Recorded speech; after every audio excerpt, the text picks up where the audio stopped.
yun. Pero aralan niyo po lahat, pangkalahatan po. Hindi naman po ang sakit ay limited lang dito sa 10.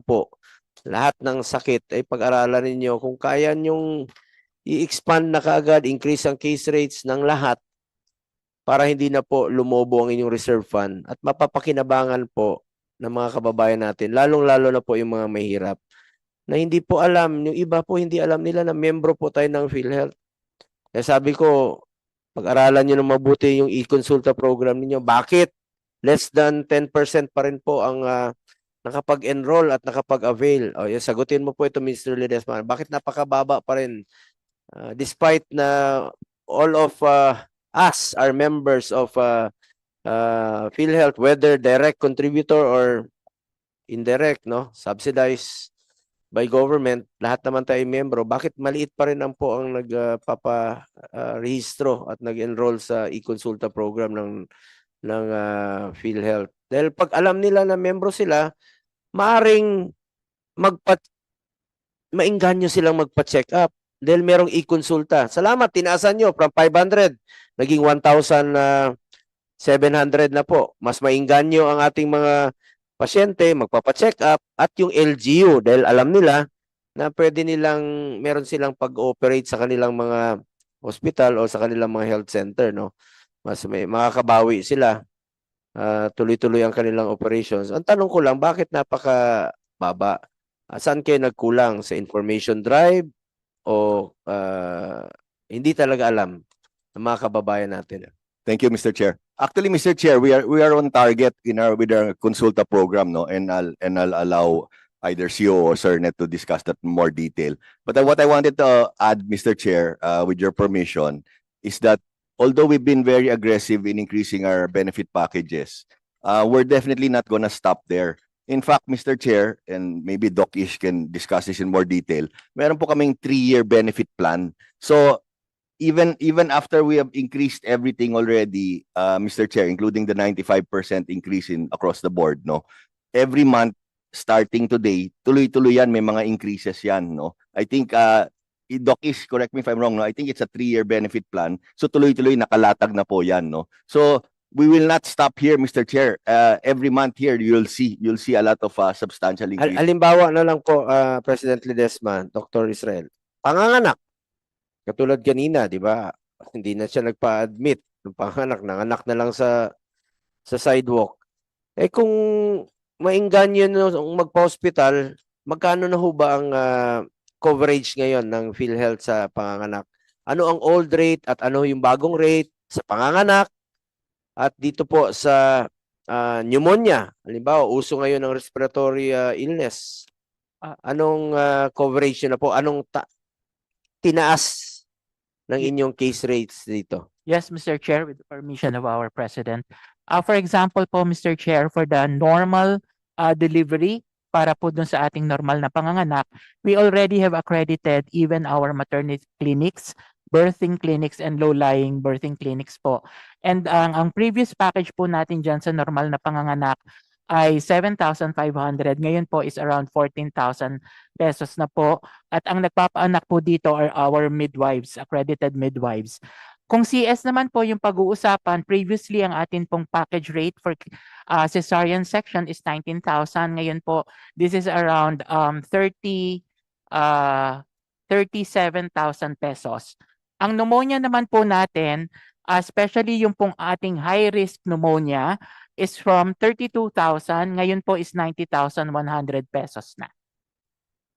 Ilan percent po ang itinaas? So yun pong ating pneumonia, ang ating pong in-increase is a little less than 200% increase. So ito yung mga cases na... Yun pong kasama po doon sa top 10 Top or doon 10. sa rationalized. Yes, Mr. Chair. Salamat, no, para at least maklaro lang po ng ating mga kababayan na hindi sila mangambang magpa-hospital at magpa-check up.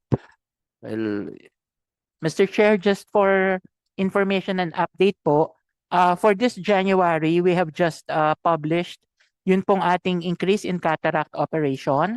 And we will also publish this January our new benefit for prescription glasses for 0 to 15 years old. And before the month ends, saan po sila magpapa-check up nito? yun pong ating prescription glasses ay Una, pwede pong sa schools, pwede po sa mga consulta-based centers para po dun sa initial assessment, and then they will be referred to an optometrist or an ophthalmologist para po dun sa kanilang prescription glasses. Dr. Kung Domingo ng kinakailangan. DOH, baka pwede nilang mapakinabangan yung mga super health center na tinatayo rin po ninyo. That's Dito correct, Mr. Chair. Tama po yun. sa e-consulta. Yes Kumusta po, na and we yung actually suggestion accredit natin na mag-usap kayo, mag-collaborate kayo between DOH at PhilHealth sa accreditation? Marami na po ako napuntahan na super health center, accredited naman, no? So meron na ba kayong hakbang na ginawa dito to accredit super health centers, barangay health centers para maging accredited po sa e-consulta program ninyo? Yes, Throughout, Mr. Mr. Sorry, Mr. Chair. Sorry, Doc Ish.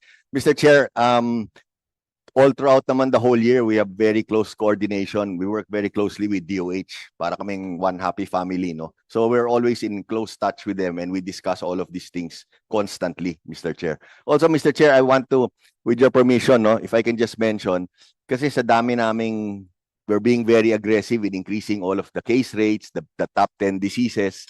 Lahat po ito, everyone is saying, nako, sayang naman kung hindi nalalaman ng mga taong bayan, no?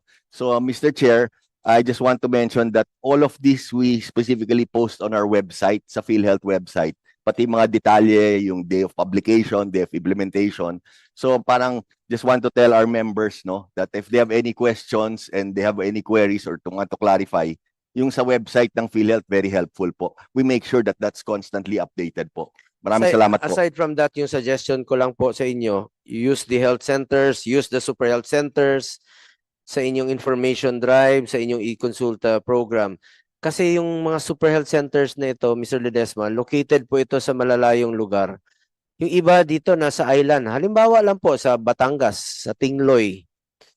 Hindi po alam ng mga kababayan natin doon. Yung iba na membro sila ng PhilHealth. Pero kung lagyan nyo po doon na you can avail of e-consulta program here in your super health center, mas maintindihan po nila. Andyan yung mga doctors, may mga medical health officer yan. Once accredited sila, mas papadali yung information. Malaking tulong po ito, Mr. Ledesma, na mas mailapit natin ang serbisyo ng e-consulta sa ating mga kababayan. Agree, I Mr. hope Chair. na mag-usap pumuli kayo ng DOH at ng PhilHealth dahil gusto ko lang pong tulungan kayo na malaman po ng mga kababayan natin na membro sila ng PhilHealth and they can avail of the e-consulta program of PhilHealth.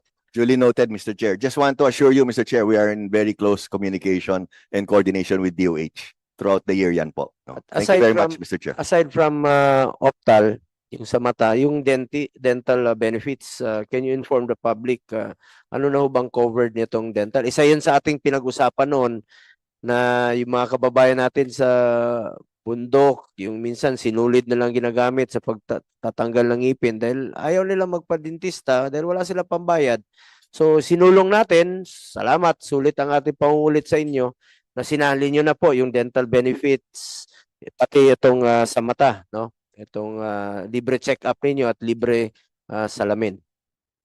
Mr. Chair, with the permission of our president, we already have released our policy for the outpatient oral health care, and the services included here are 1, oral examination, 2, oral cleaning or oral prophylaxis, 3rd po would be the application of fluoride, and 4th would be the application of a sealant para hindi po magtuloy-tuloy yung pagkakasira ng ipin. And 4th would be the emergency tooth extraction. This can be availed in our accredited consulta providers with capability to provide dental health services, or they can be seen at the consulta provider and referred to our accredited dental health clinics, Mr. Chair. So ibig sabihin, pwede rin doon sa mga super health centers kasi iba sa kanila may mga dental facilities. Yes, Mr. Chair. Then itong 24-hour confinement rule ninyo, ano nang remedy na ginawa ninyo rito? Well, Tinanggal nyo na ba totally or nag-introduce kayo ng mga bagong emergency packages po? Yes, Mr. Chair. For the confinement, the 24-hour rule is still there. However, for those patients who need not be confined or will stay at the